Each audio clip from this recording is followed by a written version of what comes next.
Iya, minasan, welcome back again with Mr. K di sini.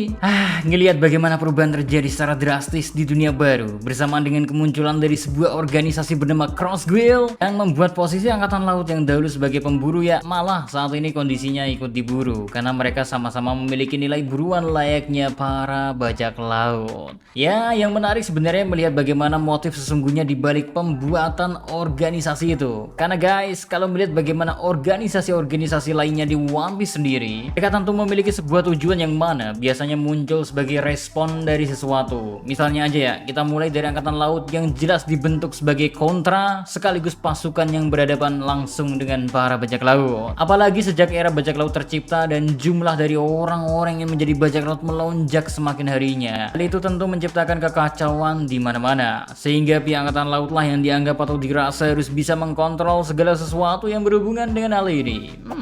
Interesting sih ini. Contoh lainnya mungkin muncul dari pasukan revolusi yang mana dari namanya aja ya mungkin bisa kita lihat kalau revolusi atau perubahan besar-besaran ingin mereka ciptakan. Jadi secara gak langsung Monkey D. Dragon selaku pemimpin dari organisasi ini guys, tentunya dia gak setuju dengan paham dan sistem yang dijalankan oleh pemerintahan dunia yang sekarang ini. Makanya dia mencoba untuk melakukan perubahan, namun karena tentu sangat sulit untuk melakukan hal seperti ini sendiri ya, Dragon pun harus mulai mencari orang-orang yang memiliki paham yang sama dengannya, dan dia pun mencoba memicu api revolusi di setiap negara yang menerima tindakan gak adil. Hingga dukungan dari pihak manapun mulai muncul, lalu pada akhirnya dibutuhkan satu gerakan yang selaras untuk mencoba melakukan yang namanya revolusi. Ya, walau masih menjadi salah satu misteri karena belum terlalu jelas apa yang diincar oleh pasukan revolusioner ini ya, tapi secara garis besar kita bisa memahami alasan keberadaan dari organisasi itu.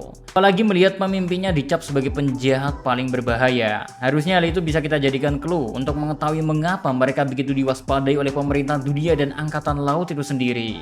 Nah, di samping dua organisasi besar tadi yang memiliki potensi merubah arus dunia, kemunculan dari organisasi Crossguild yang baru aja dibentuk berkat dari dibubarkannya sistem Shichibukai, dan krokodil yang merasa kalau mereka para mantan Shichibukai akan lebih mudah diincar ketika sendirian. Dan pada akhirnya dia menyarankan untuk membuat sebuah organisasi bersama Dracul Mihawk dengan harapan kalau mereka berdua beraliansi, tentu angkatan laut sendiri gak bakal semena-mena untuk memburu keduanya. Karena tanpa adanya pasukan yang pasti kuatlah, menyerang keduanya hanyalah sia-sia. Lalu untuk alasan dibalik krokodil yang mengajak Mihawk sebagai partnernya ya, di samping keduanya sama-sama memiliki sifat yang gak percayaan sama orang lain, krokodil juga sempat menyinggung tentang masa lalu dari Mihawk yang dulunya sempat memiliki julukan sebagai Marine Hunter.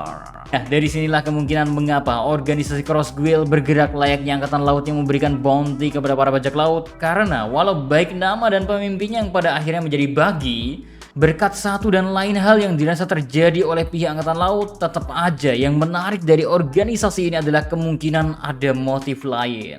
Ya, yang Mr. K maksud ya, di balik rencana krokodil yang pada awalnya hanya ingin bertahan dari gempuran angkatan laut selepas titel mereka sebagai Shichibukai lepas semua, tetap aja yang menarik dari organisasi ini adalah kemungkinan ada motif lain. Di balik rencana krokodil yang pada awalnya hanya ingin bertahan dari gempuran angkatan laut selepas titel mereka sebagai Shichibukai lepas semua, berkaca dari bagaimana krokodil sendiri pernah membuat organisasi lain yang kita ketahui sebagai Barkworks, di mana organisasi kriminal ini emang sempat terkenal pada eranya. Tapi di samping tujuan mereka yang mencoba mengambil alih wilayah kerajaan Alabasta, kita juga tahu kalau krokodil sebenarnya mencari jauh lebih dari itu. Karena dia menginginkan sebuah informasi yang berisi tentang keberadaan dari salah satu senjata kuno, apalagi kalau bukan Pluton. Jadi, apa yang dilakukan oleh krokodil dengan mengambil alih kerajaan Alabasta sebenarnya hanyalah langkah awal dari tujuan lebih besar yang ingin dia capai. Karena di Ark Alabasta itu juga, kita pertama kali mengetahui tentang keberadaan salah satu senjata kuno yang mana katanya ya, satu tembakannya saja bisa menghancurkan satu pulau utuh. Melihat rekam jejak ini, apakah mungkin sebenarnya organisasi Crossguild yang sekarang mengincar para anggota Marine ternyata ada maksud tersembunyi di mana krokodil mengincar seorang yang dia ingin bunuh atau kalahkan? Karena rasanya bukan krokodil namanya kalau dia hanya tipe yang ingin ikut bermain-main saja tanpa ada tujuan atau maksud yang udah dia susun sejak awal. Makanya patut kita curigai kalau sebenarnya kemunculan organisasi Crossguild juga akan menentukan arah dari bagaimana dunia berputar di dunia One Piece itu sendiri guys. Soalnya meski belum kita ketahui secara detail bagaimana sistem pemberian nilai buruan bersamaan dengan dana yang disiapkan oleh organisasi ini, karena tentu harusnya ada sejumlah sumber dana besar yang udah disiapkan untuk mendanai project yang memberikan reward berbentuk uang kepada orang lain ini.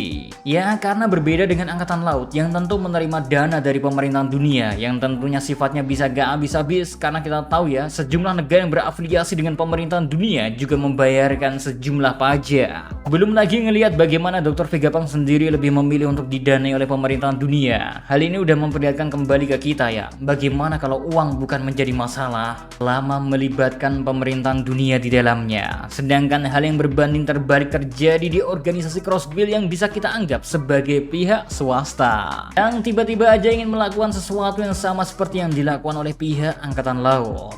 Walau seperti yang udah dijelasin tadi ya, masih belum jelas besaran dan bagaimana seorang prajurit Angkatan Laut diukur nilainya oleh organisasi Crossguild ini guys. Belum lagi respon yang terjadi di dunia juga masih menjadi tanda tanya tersendiri. Karena harusnya image dari Angkatan Laut yang dibentuk sebagai pelindung, namun tiba-tiba aja ya adanya Crossguild membuat mereka sekarang bisa memberikan uang kepada masyarakat dengan cara menumbalkan prajurit Angkatan Laut itu sendiri. Mungkinkah hal ini menimbulkan dilema di masyarakat ketika ingin memutuskan sesuatu? Atau malahan apa yang dilakukan oleh organisasi Crossguild ini sendiri ya hanya memberikan opsi lain kepada pihak bajak laut yang mungkin udah menyerah menggapai mimpinya sebagai raja bajak laut. Jadi saat ini mereka setidaknya ya memiliki mainan baru dengan pihak Angkatan Laut. Belum lagi hal itu harusnya membuat bentrokan antara bajak laut dan Angkatan Laut akan semakin sering terjadi. Karena kalau dulu bajak laut hanya akan kabur ketika dikejar oleh Angkatan Laut, sekarang mereka yang membutuhkan uang memiliki opsi untuk memburu pihak Angkatan Laut guys. Sehingga mundur udah menjadi satu-satunya jalan yang akan dipilih. Dampak panjang dari terjadinya hal ini tentu aja pihak Angkatan Laut akan kehilangan kekuatan penuhnya. Ya selain mereka kesulitan untuk mengumpulkan seluruh kekuatan armadanya, kekacauan yang akan dicari oleh para bajak laut terhadap Angkatan Laut pun akan semakin sering dilakukan dan sangat naik drastis intensitas kejadiannya. So menarik untuk kita ikuti sebenarnya apa maksud atau motif sesungguhnya dari krokodil yang mencoba membuat sebuah organisasi yang pada akhirnya dia malah memberikan nilai buruan ke pihak Angkatan Laut. Jadi kita tunggu aja lah kayak gimana.